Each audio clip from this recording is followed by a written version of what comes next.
6 months ago, I made this video, where I tried to rank the top 10 most likely runners to get the RSG world record. This made sense at the time. This list almost made sense at the time, but over the last 3 months, 3 runners have risen into a tier of their own. So in this video, I'll try and attempt to break down the chances of Skycrab, Jay, and Aquacore getting the world record, discuss their achievements, strengths, and weaknesses, and after all of that, try to rank these runners, and their likelihood of shattering the record that has stood tall for a year. Before I look into the big 3, I'd like to shout out the 2 runners on the outside looking in, Kaz and Jason. These 2 runners are resetting warriors, but just don't have the times to back it up. First, let's look at Kaz. Kaz has the fastest average nether enter time, and also has a lot of nether enters at that, with the fastest nether enters and the 11th most over the last month. So Kaz's resetting is only matched by Jason. The reason that he's not top 3 is the lack of consistent top times. He only has 1 sub 8, which holds him back a lot. But the resetting, sub 6 stronghold, and numerous sub 5 blinds give him at least a mention. Jason is a similar story, except he has a faster stronghold enter, sub 2 enter, PB, and more sub 8s. It would not be shocking at all if Jason beat the record. The only issue is Jason's lack of a top 10 time, and trouble with nerve control. Now, let's break down each of the top 3 runners. First, let's look at Skycrab. Until recently, Skycrab was far and away the number 1 runner.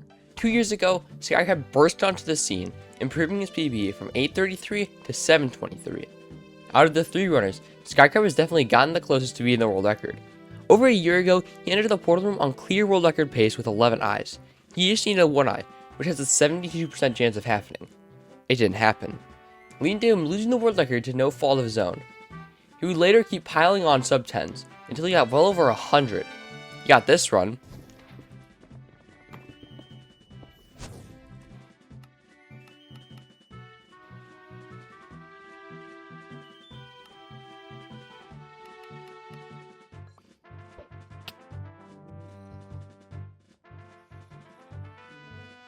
Did I throw my pickaxe?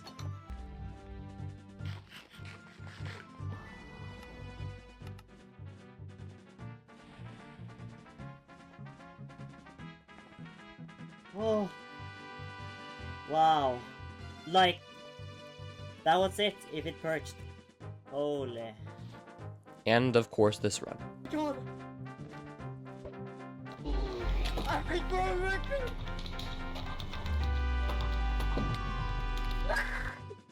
And in the past year, he finally got a new PB beating his 723.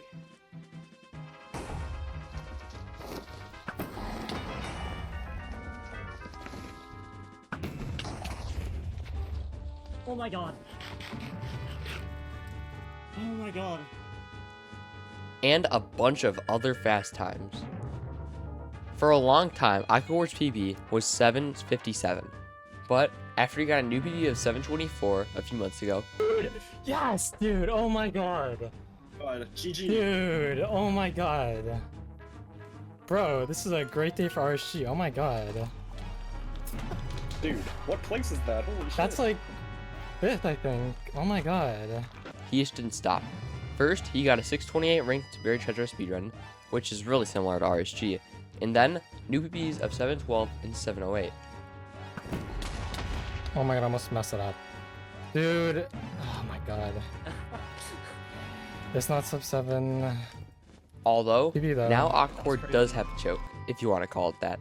He was digging down and fell in the lava, wasting 20 seconds, which is really unlucky. Almost 2 years ago, Jay got a PB of 729.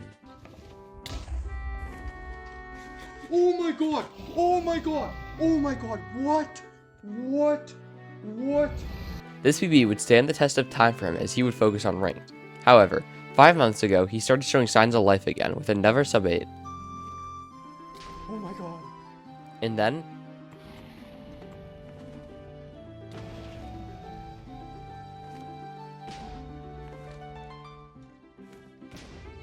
Please. Not with us. Oh my god! Oh my god! Oh my god! Oh my god! Oh my god! Oh my god! Oh my god! Oh my god! Oh my god! Oh my god! Oh my god! Oh my god! Oh my god! Oh my god! Oh my god! Oh my god! Yes! this is the fastest run that any of the big 3 have achieved. But he didn't stop there. After another range break, he started focusing on RSG again. And in the past 2 weeks, he's gotten on a world record pace stronghold, which resulted in a 733 and a 709, where he went 6th for 18 on blazes. Now let's compare the strengths and weaknesses of the runners. I'm going to throw a bunch of stats on screen and give each runner points based on how they do.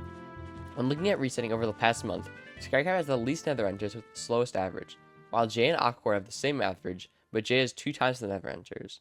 Into the first structure, Jay is once again the best conversion rate, which means the percent of enters which reach the first structure, followed by Skycrab. However, Skycrab does reach the first structure the fastest. We are going to keep using these conversion and average times to compare the runner. Aquacord is a bit more picky going to the second structure, saving in a bit of time, while Skycrab has the best conversion rate. However, the fortress to blind split paints a picture of Aquacord being the best, with Jay being not too far behind. From the blind to the stronghold, Skycrab is the most picky, and Jay plays the most runs, with Aquacord being a balance between both. And for the nav, Aquacord and Skycrab are similar, but Jay plays more nabs. Finally, let's look at their paces over the last month. And Jay dominates, having more sub 4 fortresses than Aquacord and Skycrab combined, tying for the most sub 5 blinds, and having 2 sub 6 strongholds. And then finally, we have some intangible metrics. With ranks now being prevalent among most top runners, Skycrab has not done much ranked, making him top to commitment for RSG. While Jay and Aquacord have shown similar interest in ranked, but Jay also plays Osu. As for nerf control, I said Jay was the best, because look at how smooth his gameplay is in his second place run. And I put Aquacord over Skycrab because of Skycrab's PB choke. Finally, for past paces, Skycrab is far and away first because of his numerous world record chokes and world record pace into the stronghold. And I put Jay in second. All Aquacord's fast runs have come off fast endgames, so he really hasn't been on world record pace into the stronghold, unlike Jay. Now, how do we find out who has the best runs? Over here I listed the top 12 runs between the 3 runners, and I realized that each person had 4 runs, so I added up the times for each runner, and Aquacord was the fastest, which is deserved, because he has a slower 733 and a 734 that didn't make the list. After all the points are tallied up, Skycrab is in third, and I kid you not, we have a tie for first. So after all of that, I just have to make a decision, and I would pick Jay. This is because I think that Jay's come closer to beating the record than Aquacord. Jay obviously has a faster time, but something being overlooked is his second fastest time, which is a 7:09 with 6 for 18 blaze rates. Even average blaze rates would give Jay a great chance for a record, and he is not one to fold under pressure. So that's my decision, and the moral of the story is, you should not listen to me because I put both these runners under Ricky Pizza.